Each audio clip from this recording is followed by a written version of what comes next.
Welcome to the Explainer. Today we're going to tackle a question that I bet you've wondered about since you were a kid. Why is the sea salty? And as you're about to find out, the answer isn't just about taste. It's literally fundamental to how our entire planet functions. Oh man, we've all been there, right? You're having a great day at the beach, a wave just knocks you over, and bam, you get a mouthful of seawater. And it's just that instant, shocking regret. But that awful taste actually brings up a really fascinating question. I mean, think about it. Rain is fresh. The rivers that are pouring into the ocean, they're fresh too. So where in the world is all this salt coming from? And let's take that a step further. What if we could just snap our fingers and make all the oceans fresh? You might think that sounds pretty good, but trust me, the answer is way more dramatic than you're probably imagining. All right, let's dive in. Okay, first up, here's a fact that might just blow your mind.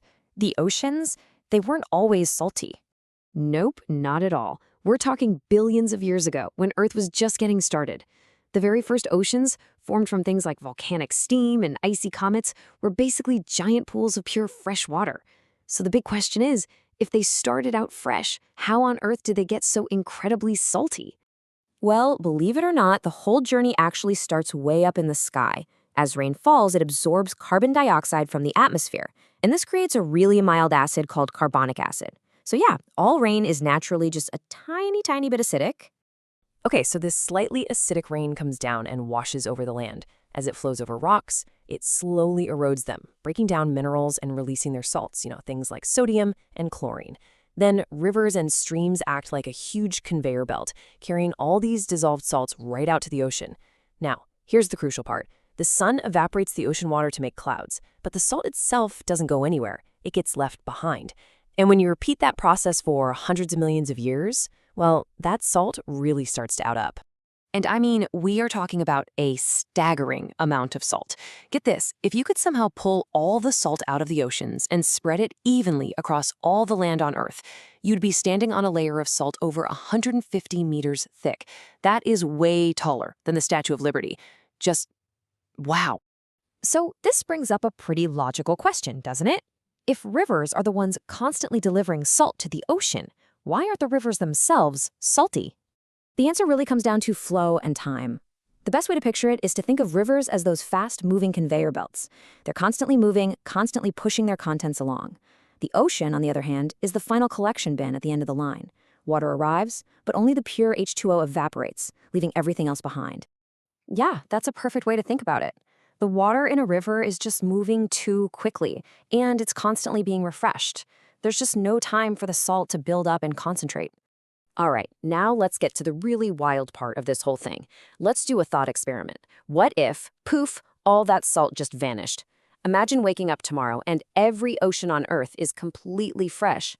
Now, on the surface, that might sound amazing, right? Like, hey, we just solved the world's fresh water crisis. But in reality, it would trigger a global nightmare, and I'm talking about an absolute world-ending catastrophe. First, you'd have an almost instantaneous biological collapse. See, all marine life has evolved over millions of years to live in a salty environment. In fresh water, their cells would immediately start absorbing too much water through a process called osmotic shock, causing them to swell up and literally explode. The entire marine food web, gone. Just like that. So yeah, say goodbye to seafood forever. Next up, the climate would completely collapse. Salt makes ocean water dense, and this difference in density is what drives the great ocean currents, like the Gulf Stream. These currents basically act as a global thermostat, moving heat around the planet. Without salt, that whole system would just grind to a halt. Europe would plunge into a new ice age, while other parts of the world would get slammed by uncontrollable superstorms and megadroughts. And as if that wasn't bad enough, the very chemistry of the ocean would turn against us. Salt naturally keeps certain types of microbes in check.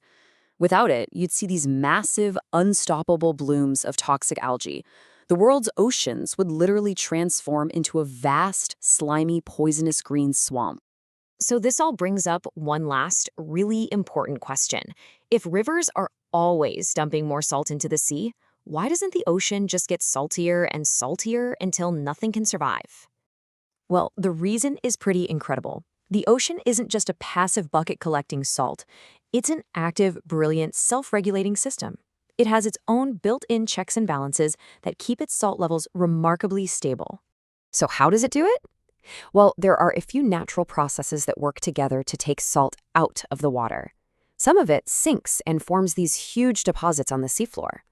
Marine animals pull minerals out of the water to build their shells and skeletons. And you've got geological vents on the ocean floor that absorb and recycle minerals. It's this complex, amazing dance that has kept the ocean's saltiness in a perfect, life-sustaining balance for millions of years. So the key takeaway here is pretty clear. That salty water you accidentally swallow at the beach, it's not a flaw. It's an absolutely critical feature of our planet.